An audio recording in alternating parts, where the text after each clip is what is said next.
Not sailors out of uniform don't shoot, you Miss Cushing. But it's nice to see you out of there. Sarah? Sarah? Oh. You must be the other Miss Cushing. Ain't this snappy day then, eh? For all three of you? Yes, it is. Of course it is.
Body snatchers strike in North London.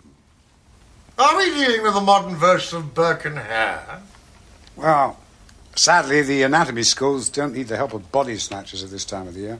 They're well stocked with corpses from the poorhouses. What do you think, then? I don't know. Some outlandish cult, perhaps? Have you been consulted on the subject, Holmes? Come in, Hawkins! Ah, Hawkins. Make yourself at home. Have a cup of coffee. Oh, thank you. Have you brought those descriptions? Yes, I have. Body is so far exhumed. Albert Cotter, 48, fish porter of Shadwell, heart disease. Martin Rubery, 54, cirrhosis of the liver. And we don't know much about him, except it was thought he was an amateur pugilist of some sort in his youth. Jimmy King, 39, Covent Garden porter, cerebral hemorrhage. You will continue your researches? If you say so, Mr. Holmes. I do say so.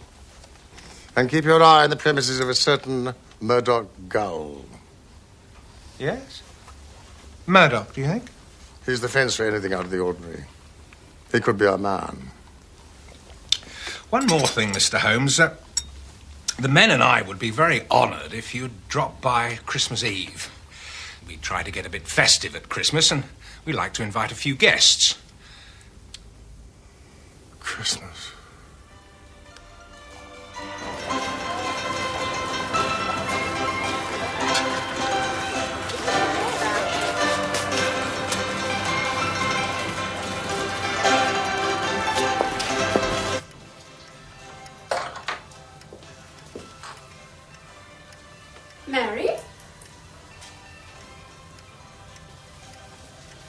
Mary?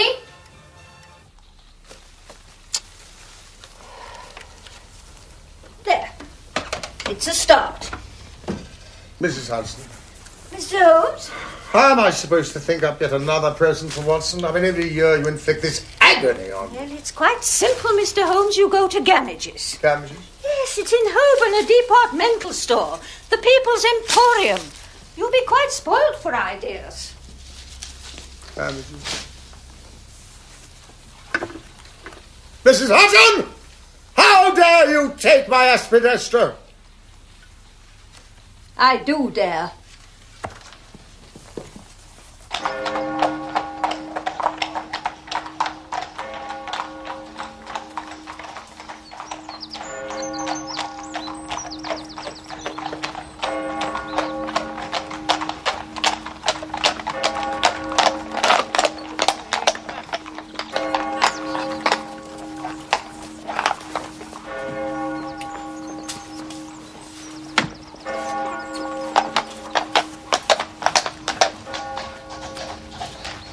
Afternoon, Miss Cushing. Season's greetings, eh? Good afternoon, Wilkinson.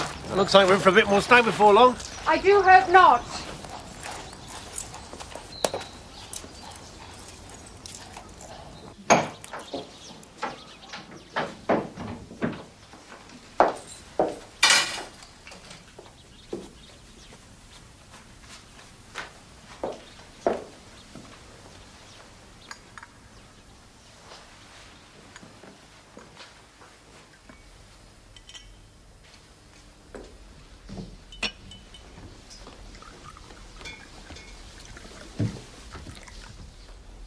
What is this, Monsieur Jacotet?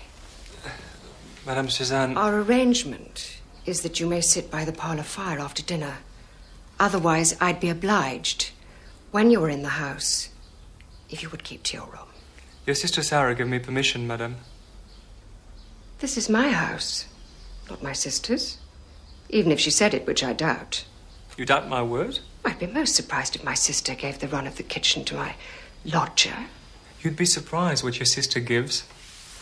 Very surprised. I think I'd be obliged if you left the kitchen now, monsieur. I don't think you hear what I'm saying. Susan! Marcel. Oh, Susan, it has worked. They've made me warden at the mission. Now you ask her what she gave me. Did you give Monsieur Jacotet permission to help himself in here, in the kitchen? I believe I did once. I didn't realise... Ask her. What do you mean? What's going on? Ask her. You English are such hypocrites. Now you tell her what you gave me. What? What is all this about? Will someone please tell me what's going...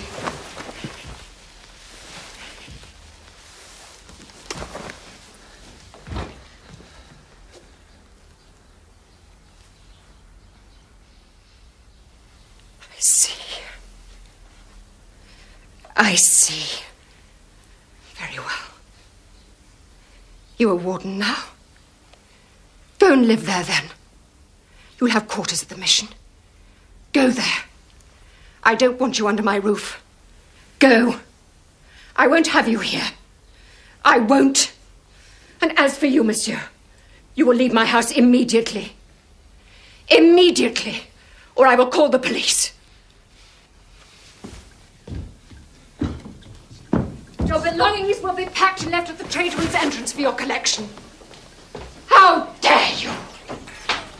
You sound exactly like Mother. What if I do? I thought I'd heard the last of that sort of thing when she died. How dare you talk about Mother like that? It's just as well I am like her. I don't know what would happen to this family otherwise. Oh, you hold us all together, do you? How splendid you are. Do you realise that Mary has gone away without telling anyone? Good. She's showing some spirit at last. You call that good? Sometimes I think you're not just feckless, I think you're deliberately irresponsible. Mary is a married woman. Well, no thanks to you. You stood in her way to the last. Jim Browner was never good enough for our family, was he? The daughters of Major Cushing, R.E. Never mind, he was a gambling wastrel. Our father was so... Quiet. It's disgraced this family. It's me.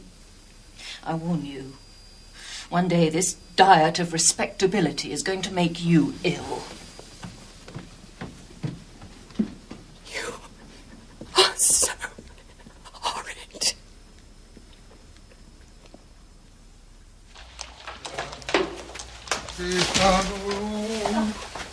Ah, dear Mrs. Hanson. Mr. Holmes, Yes. oh, the doctor has someone with him, a Miss Susan Cushing. Oh, then will you bear on, please? This is...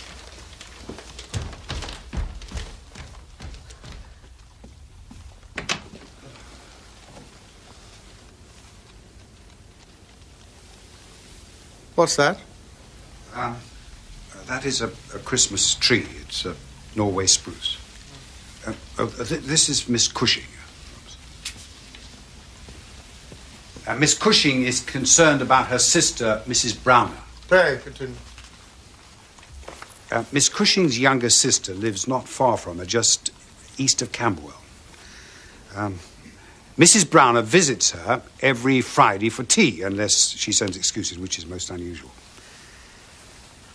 Last Friday, the 19th, Mrs. Browner failed to send excuses or to arrive, so Miss Cushing has made inquiries at her lodgings, but Mrs. Browner has not been seen there since last Thursday. Sounds to me as though she's disappeared. Evidently, Holmes.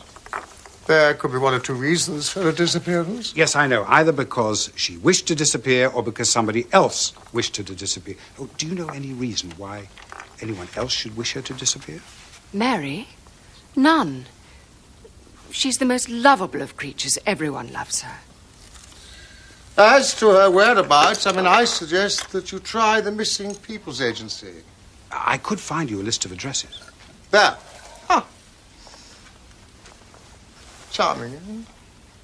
Slight improvement on that rather sad Piscean Excelsior.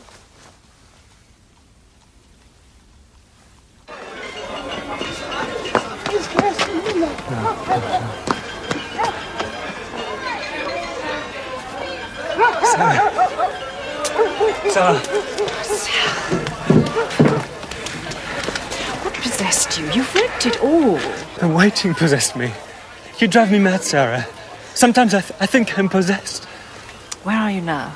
Some filthy hole near the hospital. Thanks to your sister. I will not let her forget this. You'll need a reference if you're going to find a decent place to stay. Are you going to Belgium still for Christmas? Yes, my uncle near our stand. Well, when you come back, I'll write a reference for you. I'm warden of this place. It'll count. I love you. Come to me after Christmas.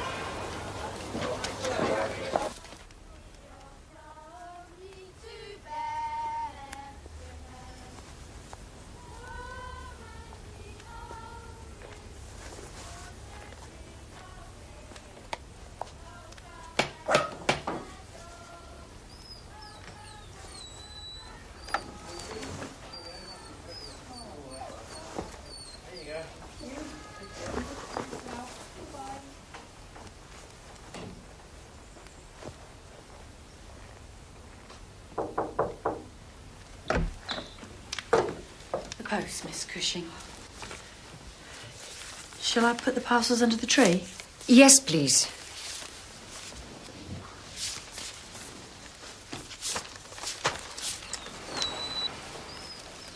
Nothing from Mrs. Browner yet? Nothing as yet, no. Did Sugden's include the Madeira in their delivery today? Yes, Miss Cushing. Everything's ready for this evening. Thank you.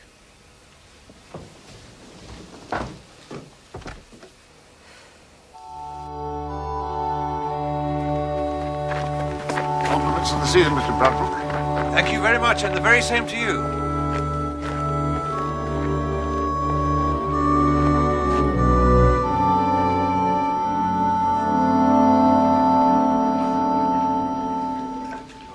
Miss Cushing. I say, Miss Cushing. Sorry. Mr. Bradbrook. I dare say your sister Sarah will be joining us. I'm afraid not, Mr. Bradbrook. She's warden of the mission hostel now. Her duties to her residents will keep her there. I shall see her only on Sundays now, I fear.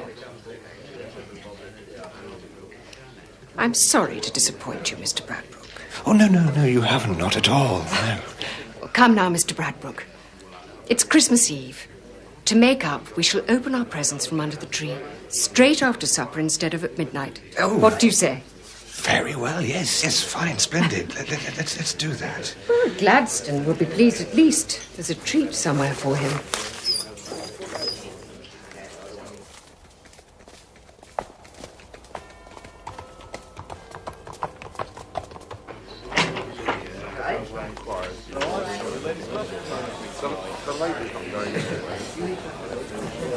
Welcome, gentlemen. Very good of you to come. Gull, has he been arrested? No, Mr. Holmes. He's come to complain. Has he indeed? Yeah, he spotted our surveillance of him. He doesn't like it. You won't go up? Oh, dear me, no.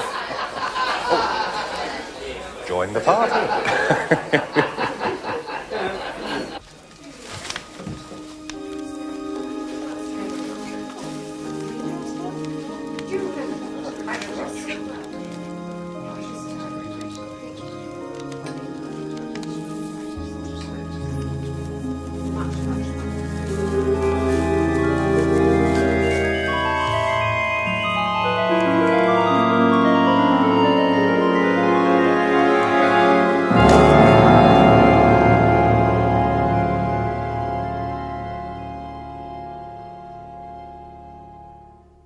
Come on. Yes! Come in! Oh, my dear fellow, you're wearing it. Well, I had to try it. What's so good about it is it stretches forward over the handlebars if you need it. Where else did you find it? Damages, People's Emporium. Thank you. Hi, magnificent.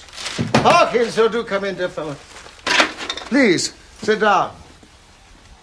What is the news of the grave robberies? The Camberwell force have been on to me. An incident down there. They were wondering if it had any connection. I don't think it does, myself, but I'd value your opinion, Mr. Holmes.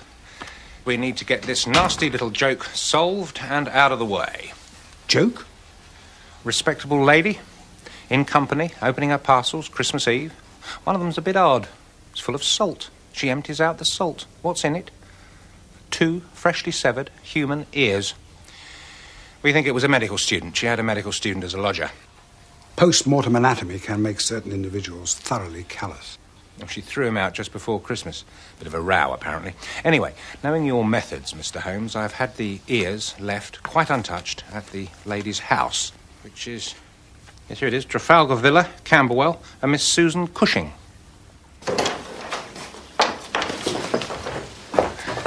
Mr. Holmes, have you come to help me find Mary after all? I'm afraid not, Miss Cushing. The inspector has asked me here to look into that other unfortunate business. Oh, that. Well, I won't have those things in the house, Mr. Hawkins. If you wish to see them, you must go to the conservatory. Have you arrested that wretched young man yet? Just a matter of time, Miss Cushing. Postmark Harwich. Now, this student fellow, Jacquete, was going home for Christmas to Ostend via Harwich. Yes, I agree. Harwich is persuasive. The writing is poor, uneducated. I know the medical profession is notorious for its illegibility, but this... Read with a broad nib pen. Very inferior ink. Tar twine. Stockholm tar. Knots intact.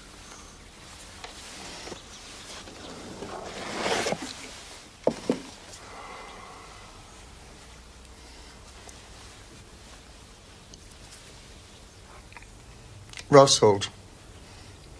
And embedded in it... These very singular enclosures. What do you think of it, Watson?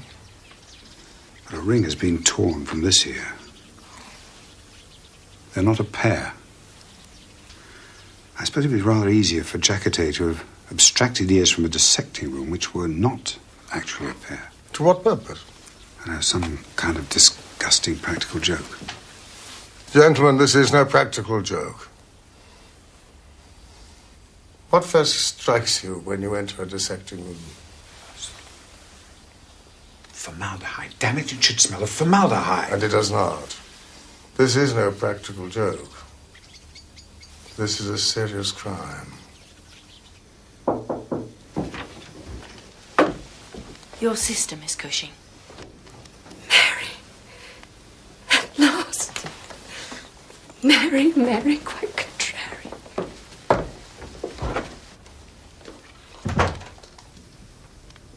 I thought it was Mary.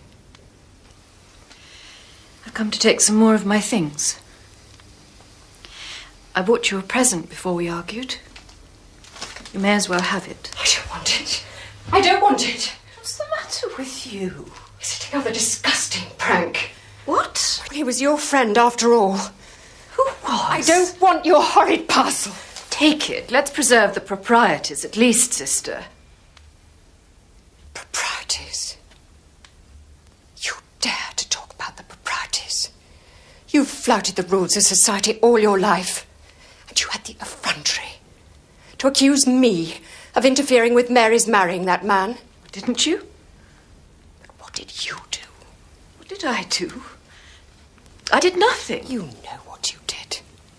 You introduced Mary to other men, corrupting her. Mary has told me in her innocence. She accused me. Mary accuses no one, you know that. But I see your hand in her unhappiness. Nonsense. Why did Jim Browner start drinking again? He signed the pledge for Mary. That's what brought them together. She pinned the blue ribbon to his chest and he was a new man. So why did he break his pledge? Why ask me? Why did you quarrel with him? I never approved of Jim Browner, that's true. But he deserved better than being driven back to drink by your meddling.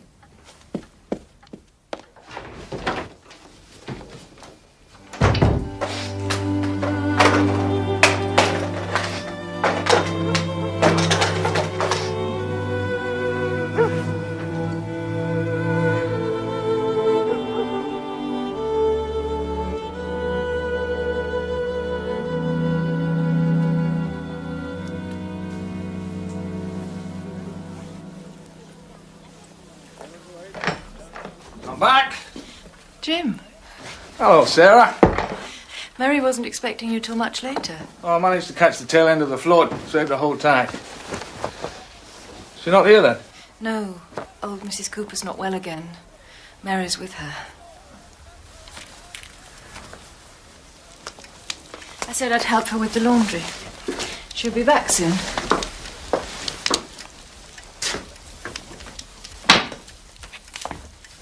You help her a lot, don't you? That's nice.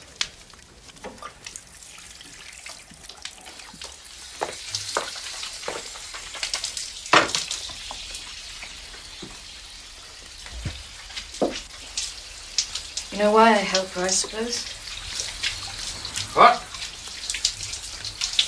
Why I'm always round here.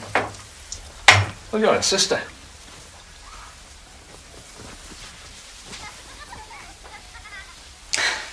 Can't you be happy for 5 minutes without her, Jim? Here. Make yourself useful.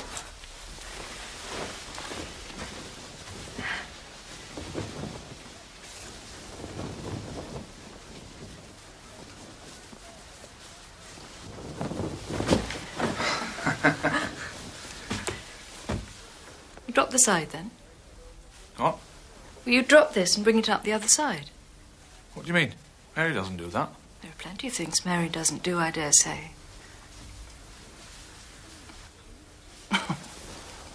Look, I'll show you how to do it, shall I? Now.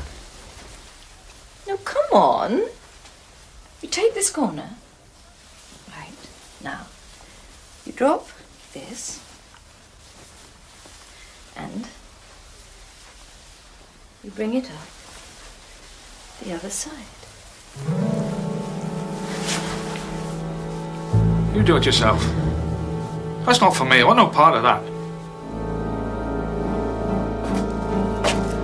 Pushing women's work at me. You keep that to yourself.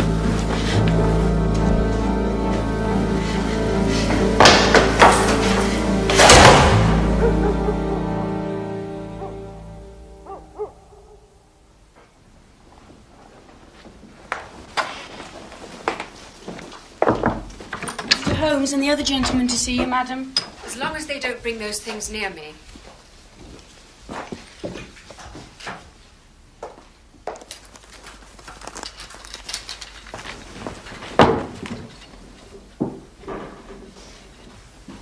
And where is he now? Mr. Browner was on the South American line when he and Mary married. But he was so fond of her that he found himself a berth in the North Sea boats, the London-Den Helder line. And is Mary fond of him? It was a love match. Love? Although Yes. I was loath to acknowledge it at the time. Why was that? I didn't think a sister of mine should be marrying a steward. And now? How do you feel now? I think Jim and Mary could be happy. You mean they weren't? Well, they were, at first. What happened? Perhaps you should ask Sarah. She practically lived there for a while.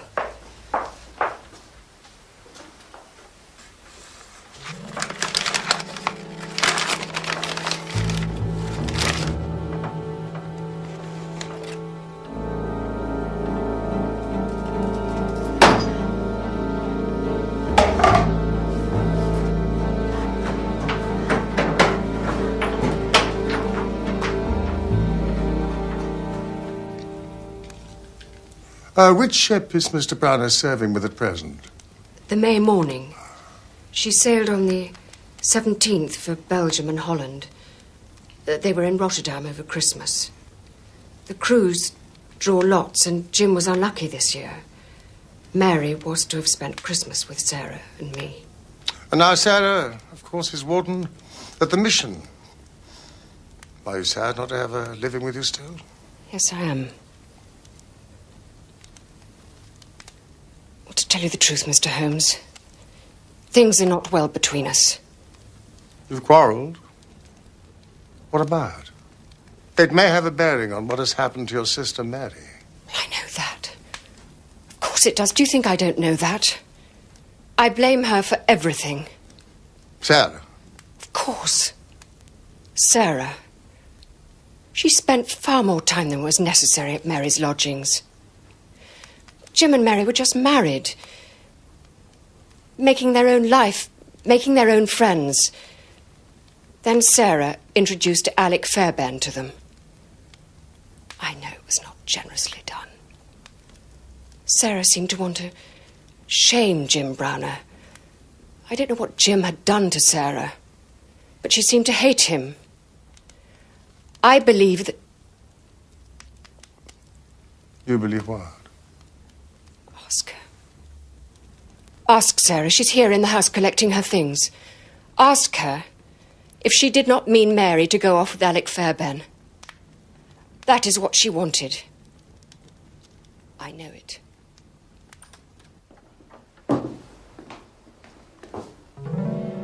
Ah, the message has been received then.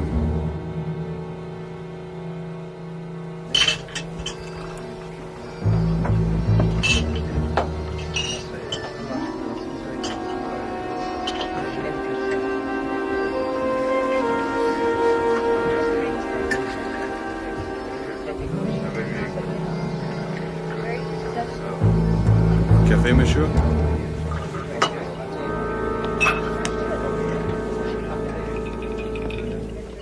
Thank you for your help, Inspector. It's very difficult, Mr. Holmes. We can't ignore the evidence. What have we got? 2 severed ears in a parcel. We've got the medical student, Jacquete, who's been thrown out of the lady's house. Strong motive. Parcel, postmarked Harwich on the 19th. He was in Harwich on the 19th. That's as good as you get. Your logic seems foolproof, Hawkins. Thank you. Well, yes. I just regret that I haven't been able to keep it out of the newspapers. They're running the story in tomorrow morning's first edition. They've also managed to get hold of Miss Susan Cushing's name. She won't like that. Poor woman. This other matter, then, Mr. Holmes, you've clearly got some thoughts on that, haven't you? It is my belief that a member of Dr. Watson's profession, possibly of some distinction, has overstepped the mark. The corpses all belong to pugilists, amateur or otherwise. What is the unfortunate characteristic of boxers who have fought too long? Well, there can be such scarring of the brain that they behave as if they're drunk. Slurred speech, loss of memory, and so on. They become punch drunk. Precisely. You mean somebody is studying the pathology of brain tissue? For all the best reasons, I dare say. And their passion for the subject has outrun their judgment. Sir Marcus Lanyon. I'll wager a month's salary on Sir Marcus. That's precisely his speciality. And he's impatient to a fault. Ruthlessly impatient. There you have it, Inspector.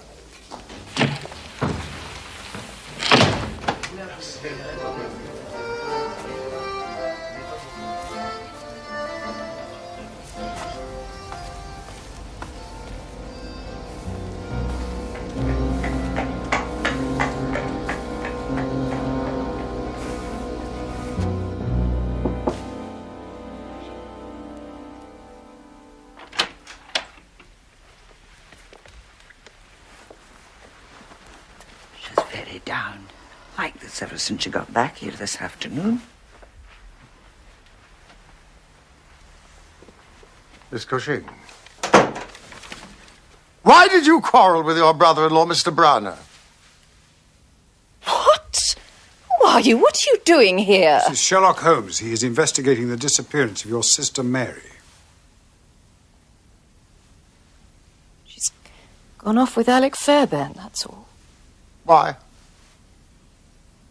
She had become frightened of her husband. Why? Jim Browner was a drunkard. He offered her violence. He was beneath contempt. What is your explanation for the severed ears, Miss Cushing? You saw that cardboard box at your sister's house. Those severed ears were meant for you, were they not? The message was for you. You understood what they meant. Marcel Jacotet sent them. He told me he might do something. I didn't realize he'd do anything so disgusting.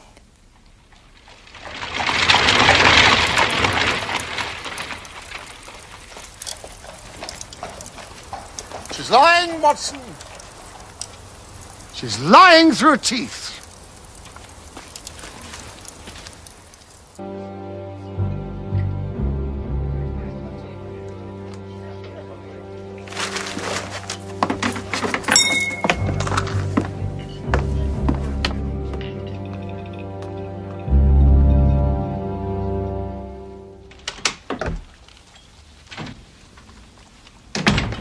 Gulls outside. Excellent.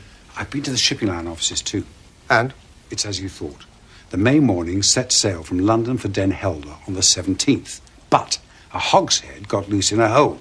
She sprang a plate and had to put in for repairs. To Harwich? To Harwich. The crew were given leave on the 18th. The May morning left late on the 19th, the day the parcel was posted. Excellent, Watson. We have it!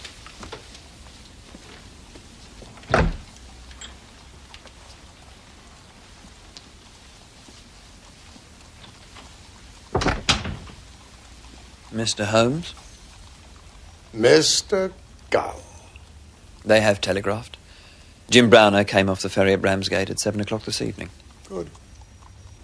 I knew I could rely on you. And I can rely on you, can I? Oh, you can?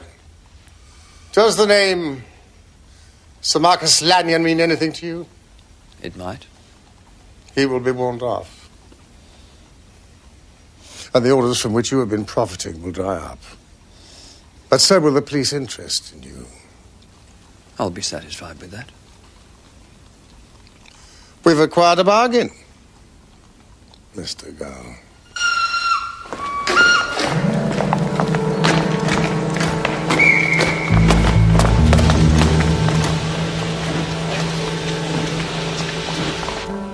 Holmes? Oh. The knots on the parcel were a bowline and a sheet bed. Yes, sailor's knot. You know that sailors deliberately do not sharpen their knives? In case of accidents. Hence the crude amputations. Harwich was the key. And Browner was there, now. I suppose. Browner returned unexpectedly, found his wife with Fairburn. He followed them. He murdered them both. He severed an ear from each and sent them, as he thought, to Sarah Cushing. Of course, he would go there immediately. He would be desperate for her to know that the severed ears were for her and not for her sister. Well, that being the case, the railway is operating as if it were a Sunday. Why? Because the Christmas holiday is still on. Do you realize Browner could have caught a much earlier train? No, I did not know.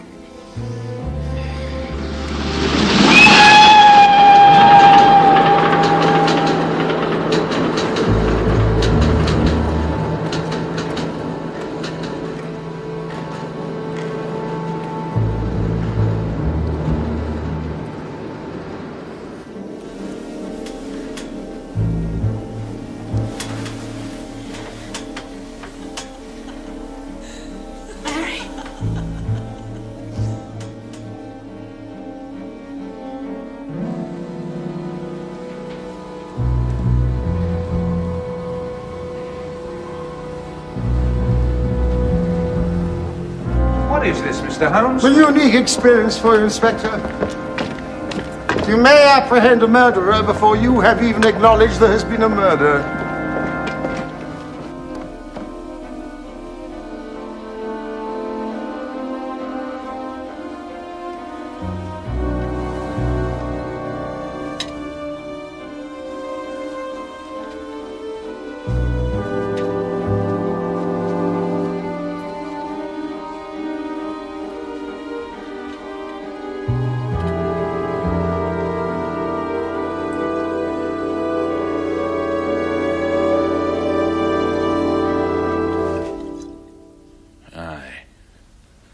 Well, you may stare.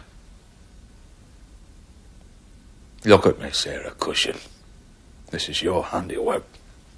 What have you done, Jim? What have I done? Nay, it's what you've done. I beg you, Jim. Look on me kindly. Whatever I did for you. It was you.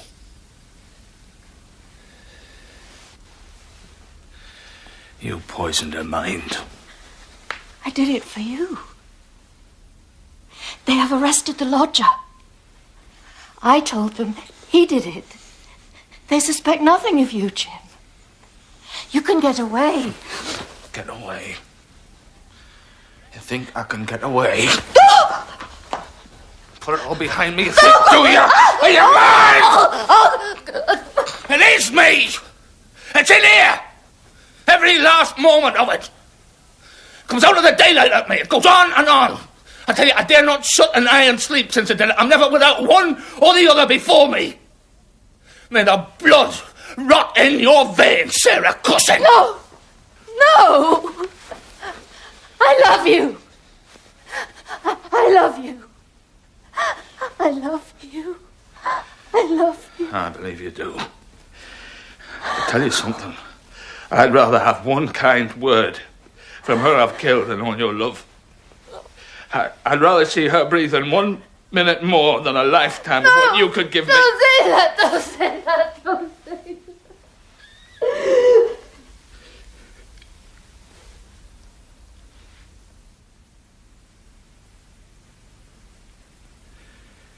She loved me. That's the root of the business. But she knew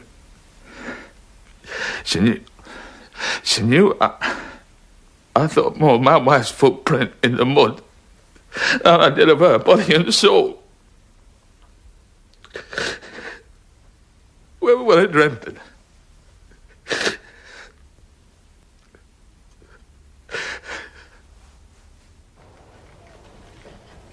And after he had rejected Sarah's advances? I never said a word to Mary, for I thought it would grieve her. Then I began to see a change in Mary herself. My wife had always been so understanding. Now she was suspicious of everything I did. We began to row about nothing. Nothing at all. And it maddened me. And this was Sarah's work? Yeah. I didn't see it then, mind. I just saw it all go wrong. She and Mary were inseparable, and then, then I broke my blue ribbon and began drinking again. So Mary had some reason to be disgusted with me now. And then this Fairburn fella chipped in. He was a dashing, swaggering sort of a chap. Smart and curled, educated too, I reckon. He could talk, he could. Blind I was. It was a little thing put me onto him. I came into the parlour unexpected one day, and as I came in, I saw the light of welcome in my wife's eyes, but when she saw it was me, she turned away with a look of disappointment. There was no one but Alec Fairburn whose step she could mistake for mine. I tell you, from that moment on, my peace was gone. Sarah was in the kitchen. I went straight through and I told her that if Fairburn ever set foot in my place again, I'd send her his ears for a keepsake. I believe I could wish you had committed this deed of yours in France. They acknowledge the crime of passion there.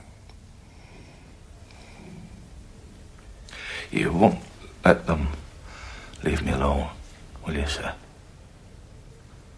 No. I won't.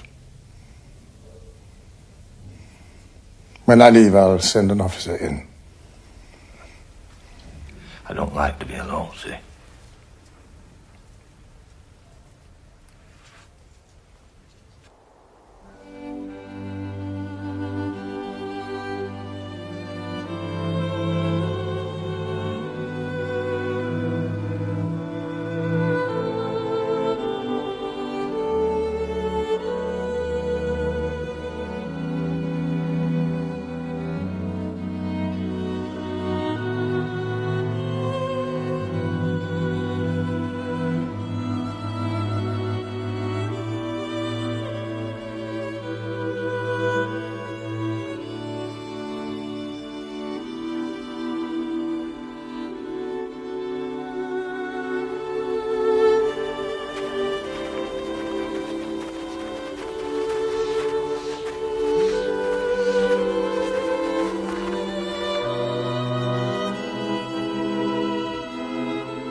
Your turn.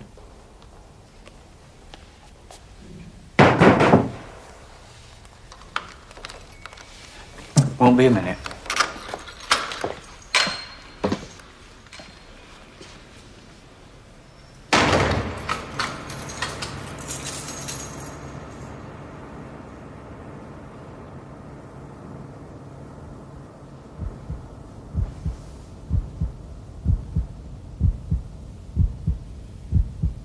She made it go wrong, didn't she? You never thought of anyone but me. Did you, Jim? She loved you and she made me hate you.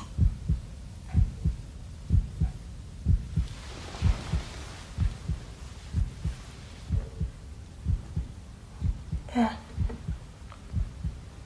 It was as if you had a secret, you see. She made me think the worst. The secret was her loving me. You should have got rid of her from our lives, Jim. I know. But I thought it would hurt you. Look at this now. I was stupid. Blind as a beetle.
What is the meaning of it, Watson? What is the object of this circle of misery and violence and fear? It must have a purpose. For our universe has no meaning, and that is unthinkable. But what purpose? That is humanity's great problem, to which reason so far has no answer.